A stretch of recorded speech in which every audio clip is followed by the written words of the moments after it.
Assalamualaikum warahmatullahi wabarakatuh. Dr. Sufi di sini. Kita bertemu kembali. Sobat sehat, akreditasi bukan sekedar dokumen. Ada 5 cara penilaian yang dilakukan oleh surveyor pada saat penilaian akreditasi yang dikenal dengan RDOWS. R adalah melihat dokumen regulasi, yaitu SK, pedoman, panduan, dan SPO. 2. Melihat dokumen bukti implementasi, yaitu D. Kemudian O, surveyor akan melakukan observasi. W, surveyor akan melakukan wawancara. Dan yang terakhir S, surveyor akan meminta sobat sehat untuk melakukan simulasi. Ini untuk membuktikan apakah kita sudah melakukan kerjakan yang sobat sehat tulis dan tulis yang sobat sehat kerjakan. Channel YouTube Dr. Sufi dibangun untuk itu semua. Sobat sehat, ini adalah video saya yang ke-337 yang akan membahas kriteria 133 yaitu file kepegawaian. Kriteria ini bagian dari standar 1.3 manajemen SDM dan bab 1 kepemimpinan manajemen puskesmas yang ada pada standar dan instrumen akreditasi puskesmas versi revisi 2021. Siap versi revisi memang masih dalam bentuk draft, namun perlu segera disosialisasikan agar puskesmas sebagai fasiankes tingkat pertama mulai mempersiapkan seluruh anggota organisasi di puskesmas untuk mengetahui, memahami, dan menerapkan dan membangun sistem secara bertahap. Draft standar akreditasi puskesmas revisi meliputi 5 bab, yaitu bab 1 KMP atau kepemimpinan dan manajemen puskesmas, bab 2 UKM upaya kesehatan masyarakat, bab 3 UKPP atau upaya kesehatan perseorangan dan laboratorium serta kefarmasian, bab 4 PPN atau program prioritas nasional, dan bab 5 PMP atau peningkatan mutu puskesmas. Adapun perbedaan jumlah bab, standar, kriteria, dan elemen penilaian bisa dilihat pada slide berikut di video. Kita lihat yang di versi 2015, kemudian kita lihat juga yang di versi revisi. Standar akreditasi puskesmas versi 2015 terdiri dari 9 bab, 42 standar, 168 kriteria, dan 776 elemen penilaian.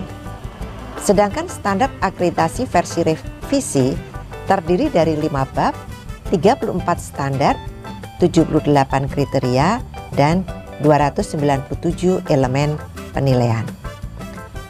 Materi baru dan yang disempurnakan pada siap revisi bisa kita lihat pada slide di video berikut ini. Ya, kita lihat apa saja materi baru dan yang disempurnakan di dalam slide. Nah, adapun materi baru dan yang disempurnakan pada siap standar dan instrumen akreditasi puskesmas versi revisi meliputi 1. Indikator mutu, 2. SKP atau sasaran keselamatan pasien, dan PPI atau pencegahan dan pengendalian infeksi. 3. MFK yaitu manajemen fasilitas dan keselamatan, serta K3 atau keselamatan dan kesehatan kerja. 4. Germas, 5. Upaya kesehatan masyarakat esensial, 6. PPN atau program prioritas nasional, 7. PIS-PK, 8. area prioritas, 9. penilaian terhadap dinas kesehatan. Materi baru tersebut terintegrasi dalam proses manajemen puskesmas melalui P1 perencanaan, P2 pengorganisasian dan pelaksanaan, dan P3 pengawasan, pengendalian, penilaian atau PKP. Seperti sudah kita bahas pada video sebelumnya, bab 1 kepemimpinan dan manajemen puskesmas terdiri dari 6 standar. Standar 1.1 perencanaan puskesmas, standar 1.2 tata kelola organisasi puskesmas, standar 1.3 manajemen sumber daya manusia, Standar 1.4 Manajemen Fasilitas dan Keselamatan atau MFK. Standar 1.5 Pengawasan, Pengendalian, Penilaian Kinerja. Standar 1.6 Peran Dinas Kesehatan Kabupaten Kota. Nah, Sobat Sehat, kita telah membahas 2 kriteria dari standar 1.1 perencanaan puskesmas, yaitu kriteria 1.1 penetapan jenis layanan pada video 329. Juga kita telah melihat kriteria 1.1.2 akses pengguna layanan pada video 330. Kita juga telah membahas 4 kriteria dari standar 1.2 tata kelola organisasi, yaitu kriteria 121 struktur organisasi pada video 331. Kemudian kriteria 1.2.2 dokumen regulasi atau pengendalian dokumen pada video 332. Kita sudah membahas kriteria 1.2.3 pengelolaan jaringan dan jejaring pada video 333 dan kriteria 1.2.4 Sistem Informasi Puskesmas atau SIP pada video 334. Nah, Sobat Sehat, selanjutnya di video 335 sampai dengan 339 kita akan membahas 4 kriteria dari standar 1.3 Manajemen Sumber Daya Manusia yang merupakan bagian dari bab 1 KMP atau Kepemimpinan Manajemen Puskesmas. Yuk kita lihat dulu slide standar 1.3 Manajemen SDM di video. Ya, kita lihat ya, di video ini ada pernyataan standarnya, kemudian ada 5 kriteria. Ada 5 kriteria pada standar 1.3 tata kelola organisasi, yaitu kriteria 1.3.1 ketersediaan SDM pada video 335. Kemudian kriteria 1.3.2 urean tugas pada video 336. Kriteria 1.3.3 file kepegawaian pada video 337 dan kriteria 1.3.4 orientasi pegawai pada video 338 dan kriteria 1.3.5 penyelenggaraan K3 pada video 339. Di video 337 ini kita akan membahas kriteria 1.3.3 tentang file kepegawaian. Kita baca dulu pernyataan standar dari 1.3. Manajemen sumber daya manusia puskesmas dilakukan sesuai dengan ketentuan peraturan perundang-undangan. Ketenagaan puskesmas harus dikelola sesuai dengan ketentuan peraturan perundang-undangan. Pernyataan kriteria 1.3.3, setiap pegawai mempunyai dokumen atau file kepegawaian yang lengkap dan mutakhir. Adapun pokok pikirannya adalah puskesmas wajib menyediakan file kepegawaian untuk tiap pegawai yang bekerja di puskesmas sebagai bukti bahwa pegawai yang bekerja memenuhi persyaratan yang ditetapkan dan dilakukan upaya pengembangan untuk memenuhi persyaratan tersebut.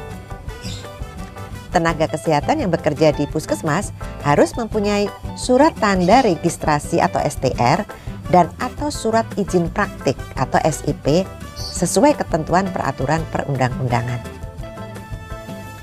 File kepegawaian tiap pegawai berisi antara lain bukti pendidikan atau ijazah dan verifikasinya, bukti surat tanda registrasi atau STR dan verifikasinya secara periodik, bukti surat izin praktek atau SIP dan verifikasinya secara periodik, urean tugas pegawai dan atau rincian wewenang klinis tenaga kesehatan, bukti sertifikat pelatihan, bukti pengalaman kerja jika dipersyaratkan, serta hasil penilaian kinerja pegawai, bukti kebutuhan pengembangan atau pelatihan, bukti evaluasi penerapan hasil pelatihan, bukti pelaksanaan orientasi.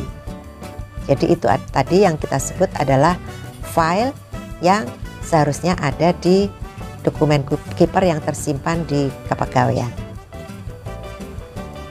Elemen penilaian dari 1.3.3 pertama, ditetapkan dan tersedia kelengkapan isi file kepegawaian untuk tiap pegawai yang bekerja di puskesmas yang terpelihara sesuai dengan prosedur dan yang telah ditetapkan. Berarti di sini diminta R, D, O, dan W.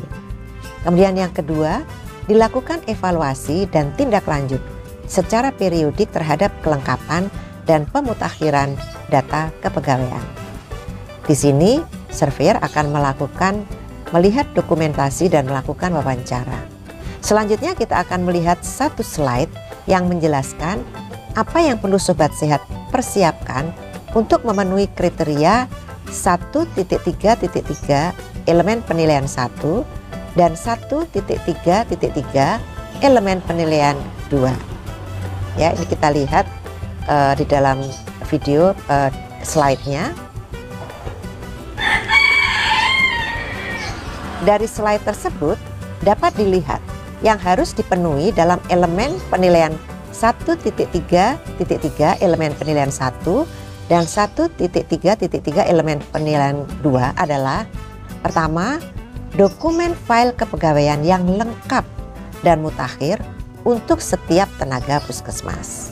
Kedua, dokumen evaluasi dan tindak lanjut secara periodik terhadap kelengkapan dan pemutakhiran data kepegawaian puskesmas.